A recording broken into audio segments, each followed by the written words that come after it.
Today's saint of the day of January 27 is Saint Angela Merici. Foundress of the Ursulines, she consecrated her life to the task of instructing young women and educating them to follow the ways of God. Although not common, some older images and statues of Saint Francis of Assisi show him balancing 3 orbs on his shoulders.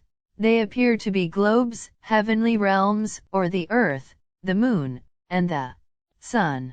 But the 3 orbs represent the 3 orders in the Franciscan family, the first order for men, the second order for women, and the third order for the laity who desired to live by the Franciscan rule. Today's saint, Angela Merici, was a third-order Franciscan, a lay woman who followed a strict rule of Franciscan life outside of a convent.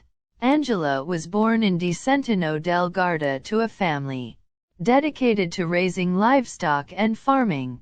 Her father, Giovanni, often read the lives of the saints to her wife and children, arousing great interest in her, who was particularly impressed by the figure of 2 martyrs of antiquity, Saint Catherine of Alexandria and Saint Ursula.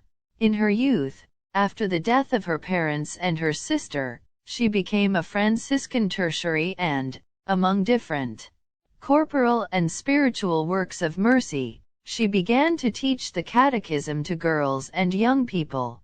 One day, while in prayer during a break from work in the fields, she was enraptured by God, and multitudes of angels and virgins appeared to her in the open sky. With great relief for her, she also saw her deceased sister, for whose eternal fate she was anguished, because of her unexpected death, who announced to her that she would have founded a company of virgins.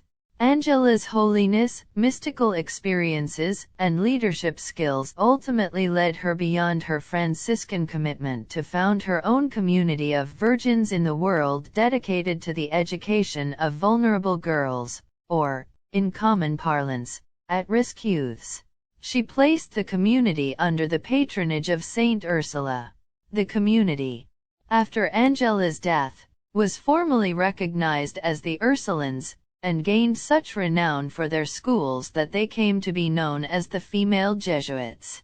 Saint Angela saw the risk that uneducated girls in her own region of northern Italy would end up being abused sexually or financially, and sought to counter this possibility through education.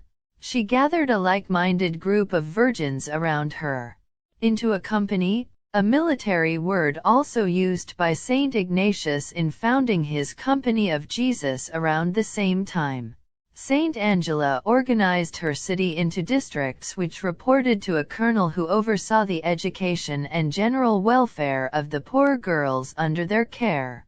Saint Angela's cooperators did not understand their dedicated virginity as a failure to find a husband or a rejection of religious life in a convent.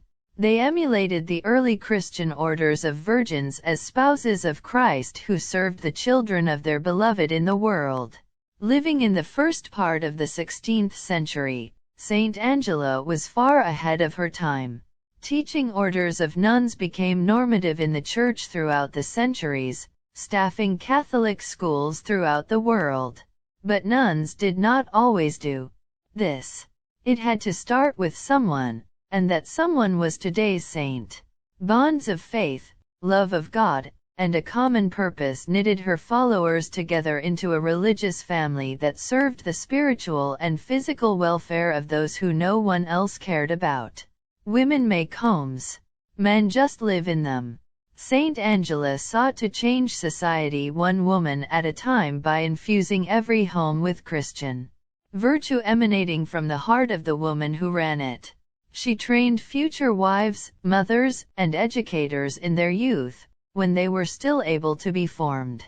The papal bull of Pope Paul III in 1544, which recognized her community, stated of Saint Angela Merici, "She had such a thirst and hunger for the salvation and good of her neighbor that she was disposed and most ready to give not one, but 1,000 lives, if she had had so many, for the salvation even of the least. With maternal love, she embraced all creatures, Her words were spoken with such unheard of effectiveness that everyone felt compelled to say, "Here is God."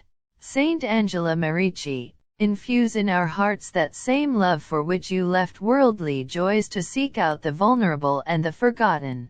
Help us to educate the ignorant, and to share with the less fortunate, not only for their spiritual and material benefit but for our everlasting salvation. She is the patron saint of disabled and physically challenged people and illnesses. Thank you for watching. Please like, share and subscribe and hit the bell icon.